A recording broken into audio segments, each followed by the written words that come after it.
ఎవరికైతే ఎకరం 2 ఎకరాల భూములు కావాలనుకుంటారో ఎట్లొస్తారో మీకు భూమి నేను చూపించబోతా ఉన్నా. ఇప్పుడు భూములు కావాలా భూములు ఇక అస్సలు లెక్క ఇప్పుడు వచ్చింది.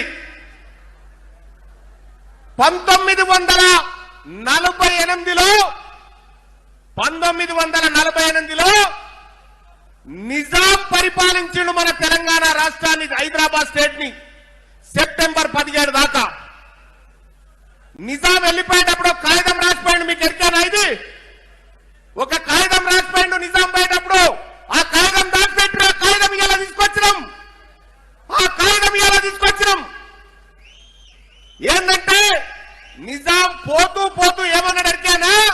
ఈ తెలంగాణలో ఉన్నటువంటి భూమి అంతా ఈ పేదల పేరు మీద రాసిపోయిండు నిజాం. ఇగో ఇదే అది, ఆ స్క్రీన్ల మీద ఉంటా చూసుకోరి.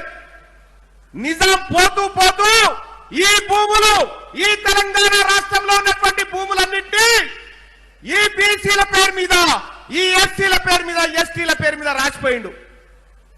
కానీ ఈ భూములు మనకు వచ్చినాయా? రాలే కదా. ఎందుకు రాలేదో తెలుసా? ఎందుకు రాలేదంటే కొండా వెంకట రంగారెడ్డి అనేటువంటి ఇప్పుడున్న చేవెళ్ల ఎంపీ వాళ్ళ తాత కొండా వెంకట రంగారెడ్డి ఆ కాగితాన్ని చింపేసి దాచిపెట్టిండు.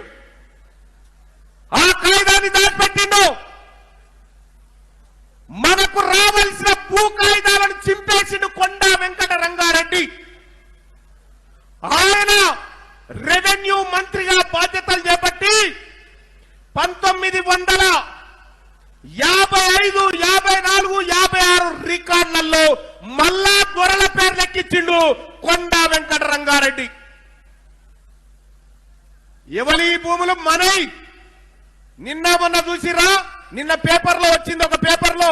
ఆ పేపర్ క్లిప్ ఒక్కసారి చూడి. పేపర్లో దొరల భూములు పేదోళ్లకు పంచారు.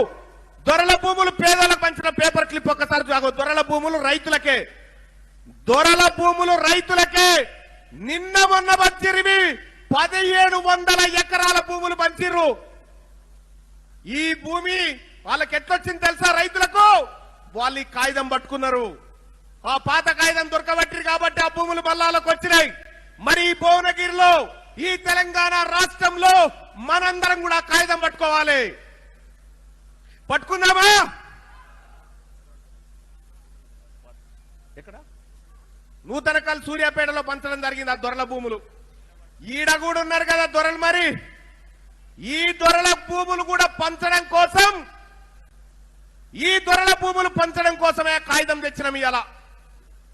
ఇలా తెలంగాణ రాష్ట్రంలో వీళ్ళ తాన భూమి లేదు, లొటపీస్ లేదు. ఈ రెడ్డోల తాన, వెలుమోల తాన. అసలు ఈ భూములే కాదు, ఇక్కడ వాళ్ళు కానే కాదు. ఇలా 1949లో నిజాం రాసిపోతే దాన్ని దాచిపెట్టిన దొంగల ముఠ ఈ రెడ్డి రెవెన్యూ మంత్రులు దాచిపెట్టిరు. దాన్ని 1948 నుంచి ఇదే దొంగతనం చేసిరు.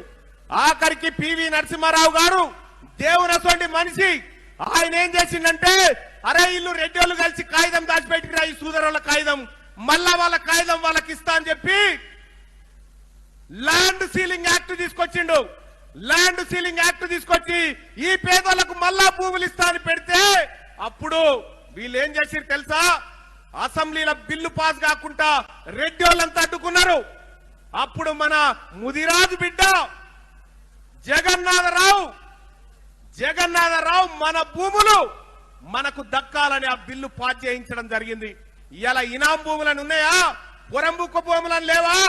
అలా పొరంబక్కు భూములు ఎక్కడి అంటే అప్పుడు పివి నరసింహారావు గారు బిల్లు పాస్ చేస్తే ముదిరాజు బిడ్డ వంచితొచ్చిన భూములు అవన్నీ ఇది వరకు రెడ్ల చేతుల్లో, దొరల చేతుల్లో ఉండే. ఆ భూములన్నింటినీ తిరిగి మళ్ళీ ప్రజలకు పంచడం కోసమే తెలంగాణ రాజ్యాధికార పార్టీ పుట్టింది. ఈ దొరల భూములు గుంజుకొని పేదోళ్ళకి ఇవ్వడమే ఈ పార్టీ లక్ష్యం అని చెప్పి తెలియజేస్తా ఉన్న సోదరులారా. ఇంకా అంతేకాదు,